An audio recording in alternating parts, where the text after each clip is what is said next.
પરીક્ષિત મહારાજે કળિયુગને જીવિત શા માટે જવા દીધો? તો કહે છે કે જ્યારે પરીક્ષિત મહારાજ રાજા હતા, કળિયુગ એમના શરણમાં આવ્યો. પરીક્ષિત મહારાજે તલવારે કાઢી લીધી હતી મારવા માટે, તૈયારી. અને એ સમયે કળિયુગે કીધું કે છેલ્લી ઈચ્છા બધાની પૂરી કરવી જોઈએ. મૃત્યુદંડનો આ નિયમ છે. મારામાં ભલે દોષ છે એ તમે જોયા, પણ તમે મારા ગુણ જોયા છે? પરીક્ષિત મહારાજ કે તારી અંદર આટલા અવગુણ છે, હવે આમાં તારામાં ગુણ ક્યાંથી હોય? હવે માની લો કોઈ છોકરો હોય અને અહીંયા એમ કે ભાઈ જો છોકરો દારૂ પીવે છે, સિગરેટ પીવે છે, એ થોડો ઘણો બીજો નશો કરે છે, પણ આમ બહુ હારો છે, એટલે કેમ હારો સમજવો એને આપણે? ક્યારેક ક્યારેક નોનવેજ ખાઈ લે, પણ આમ બીજા કોઈ લખણ નહીં એમ.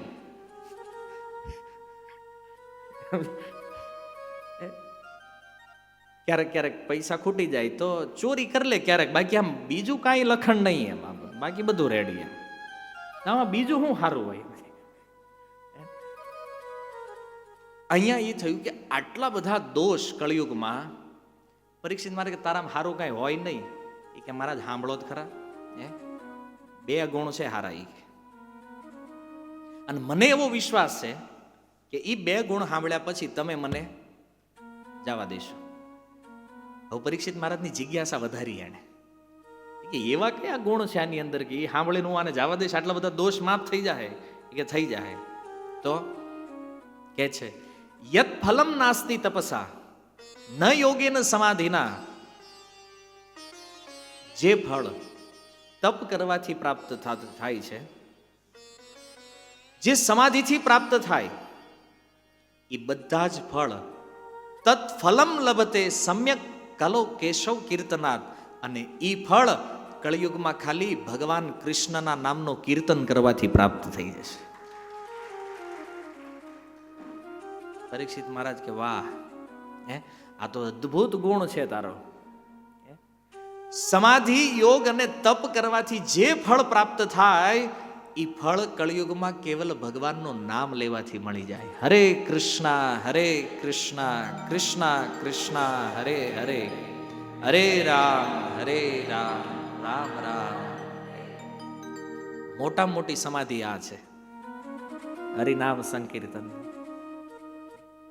પરીક્ષિત મહારાજ કે તું રાખવા જેવો માણસ છો. પછી તો 19મા અધ્યાયમાં વાત થઈ, બીજો ગુણ છે એ. પણ પ્રસંગ આવ્યો છે એટલે કહી દઉં. બીજો ગુણ કળિયુગ કીધું કે મારા સમયમાં કોઈ વ્યક્તિ મનમાં પાપ કરે, માનો મનમાં તલવાર લીધી ને કોઈ બ્રાહ્મણની હત્યા કરી નાખી, પાપ નહીં લાગે.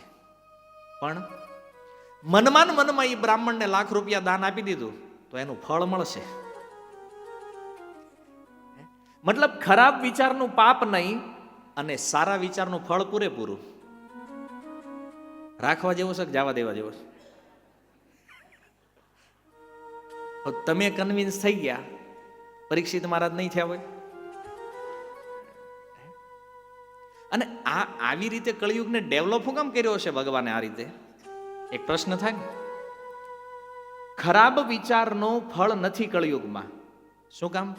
કારણ કે ભગવાન જાણતા હતા કે કળિયુગમાં કોઈના મન સંયમિત હોતા નથી.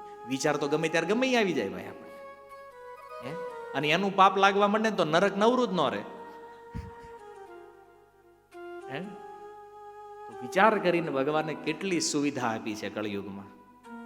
અને અમારા ગૌડી આચાર્યો તો કહે છે કે જેને ભજન કરવું છે ને એના માટે આ સોનાનો યુગ છે.